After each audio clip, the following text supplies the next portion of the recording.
So I brought the Minipli back into the UK because doing your research like you do, you find out that they've been here once before.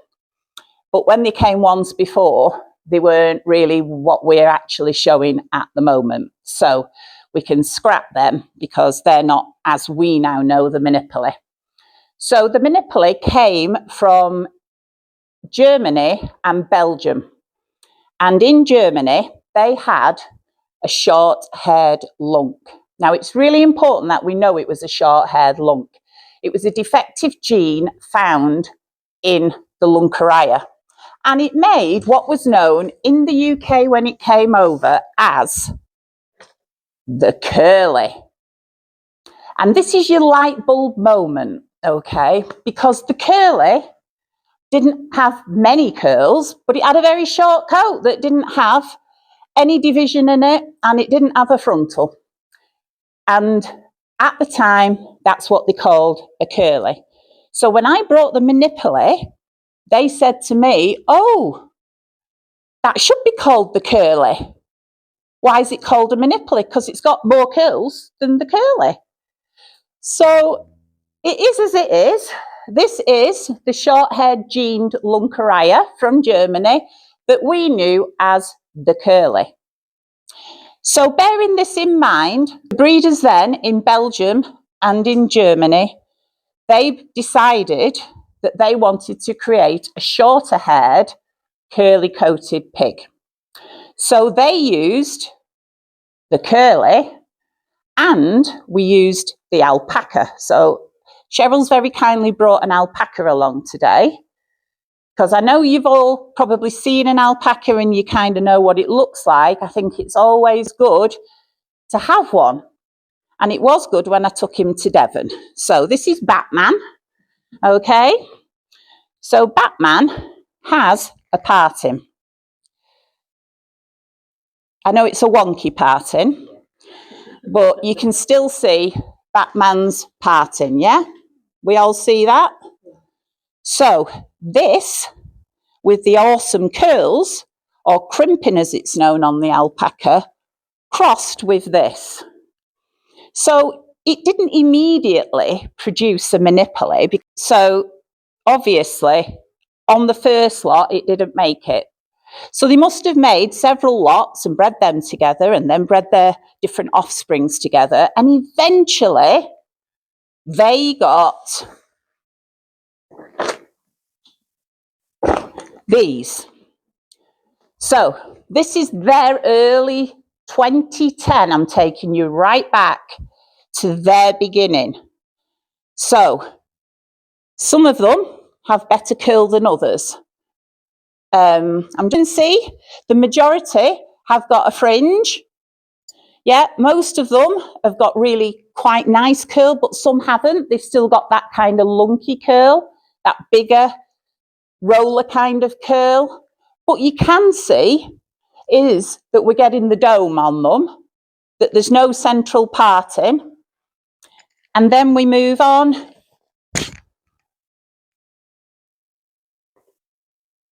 And I think at that time, this was their masterpiece pig, okay? This was their awesome pig when they got to that level.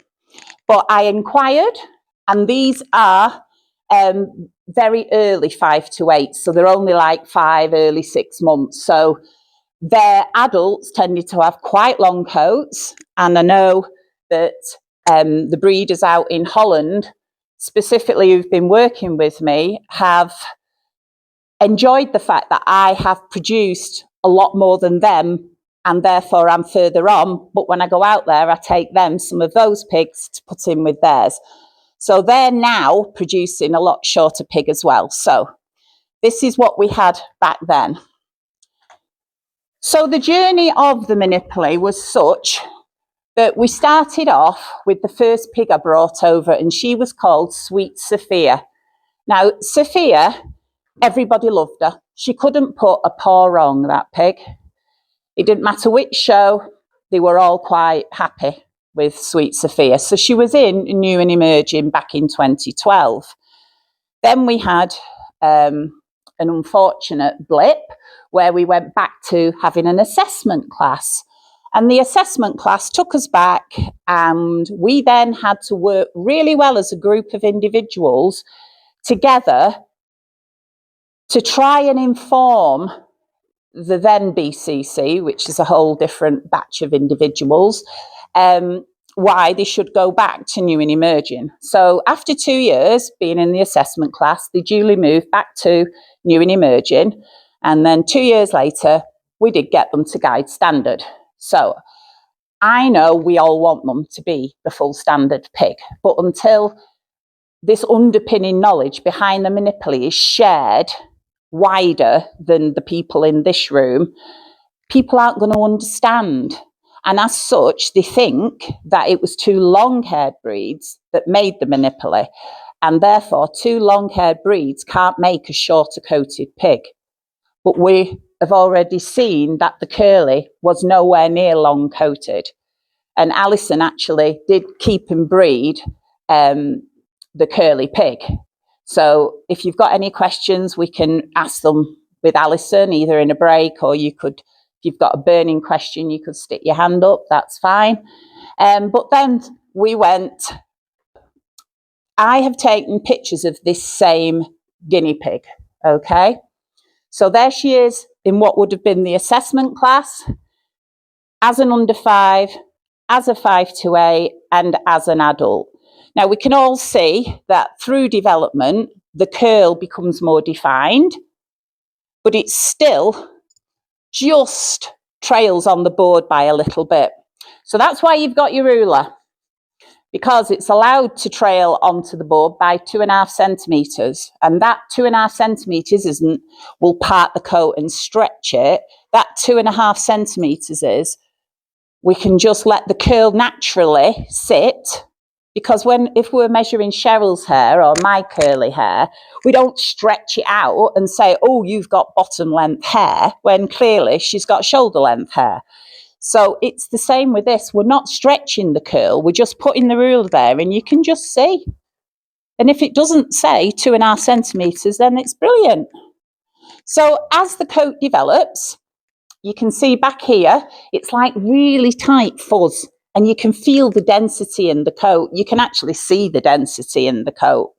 Are you all able to see this? Yeah? And then, as an under 5, that's when the exciting bit starts. That's the curl formation.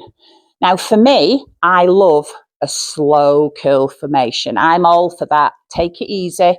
Don't show my under 5 till nearly 5 to 8, because that's when it's going to be its best.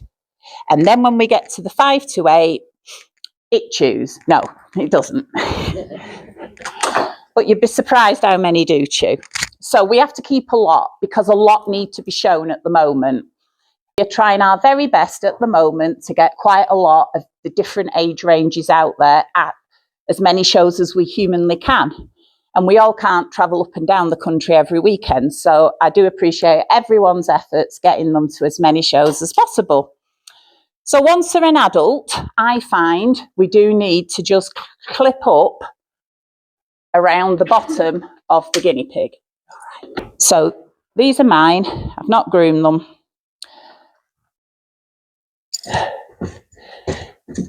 But that's how it would look. And if he was to sit on that, the sawdust or the bedding that you use would eventually take a little bit off. And I don't want to do that, because that'd be cheating really, wouldn't it? So I just get me hand like that. I know he's got all bits and I know you're all cringing. Get me little claws, put it round my fingers, and then take my fingers out. And that means it's not really tight then. So I'm happy to show anybody who wants to learn how to put a clip in. And then I just leave him like that. He doesn't get a clip anywhere else. I know some other people put a clip in here as well. Depends what your pig likes. If you're starting off with a teeny, tiny clip first, and then you make your way up to a bigger clip because they spin around the cage. So just a little tiny one, even when they don't really need it, then that really does help. So just to prove that we did it more than once, this is Dolly. And when Dolly, I took a picture and popped her on the internet. And this was when I popped her on the internet. And Belgium contacted me and said, "Wow, you have made a Minipli." And that's the first time she ever said it. You've got there first. You have made what she had in her head. And she was thrilled. So that was little Miss Dolly. And she goes from the assessment right through to adult there for you all to see. And we can move on to here. So we went guide standard. The first time out at guide standard was at Doncaster 2024. And she won. Out of 77 guide standard guinea pigs, Oliver Joyce judged, and she was first out of 77. We also got third, fourth, sixth, and eighth with Miniplis. So I know those people are here too, so well done. We had almost a clean sweep. Just a Swiss that bobbed up at the time that took the second place off us. So there we go. So one of the things about the Minipli is the curl. Now the curl on the Minipli coat is a corkscrew. We can't call it anything other than a corkscrew because that's what it is. You can see here, it's like your wine bottle opener, yeah? Now, I appreciate other breeds have also used the same terminology.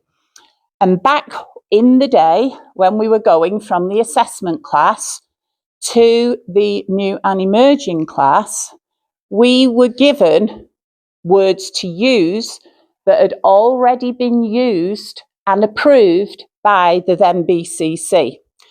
And at that time, the Lunkaraya was using the word corkscrew. So because that had been accepted, it was given to us as well. So even though the difference in the curl on the pig is huge, this is a lot tighter corkscrew than the very loose kind of roller-like curl that the Lunkaraya has. Now, one of the things that's interesting is the whiskers. Now, I have noticed that they have an awful lot of curl in their whisker. They almost have matching corkscrew whiskers. And I have found a correlation between the whiskers and the curl on the coat. So when they're born, you can see whether they've got curly whiskers. And then you know those are going to be the better babies because of the curly whiskers.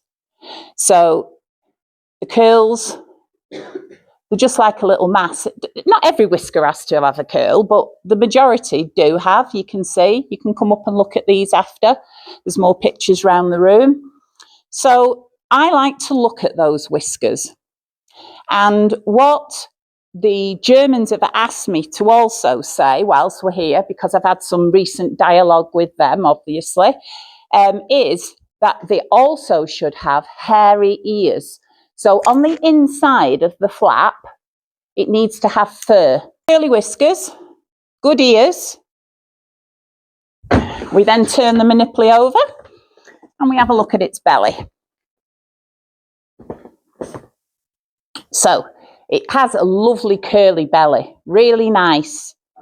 And it's a trap for hay, okay?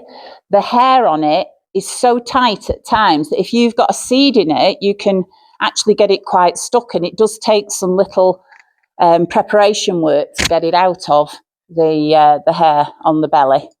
But we do want a nice dense belly with nice curls forming. Obviously, no guinea pigs were harmed in the making of that photograph. So, yeah, so they have, like we all know on every guinea pig, the nails need to be kept short, because if they've got an itch in their coat and they've got really long nails, they're going to itch and then yank a curl out. And then if the foot gets stuck, they're going to chew the coat. So there's going to be a few different scenarios where you need to make sure that these toenails are always kept short. Okay.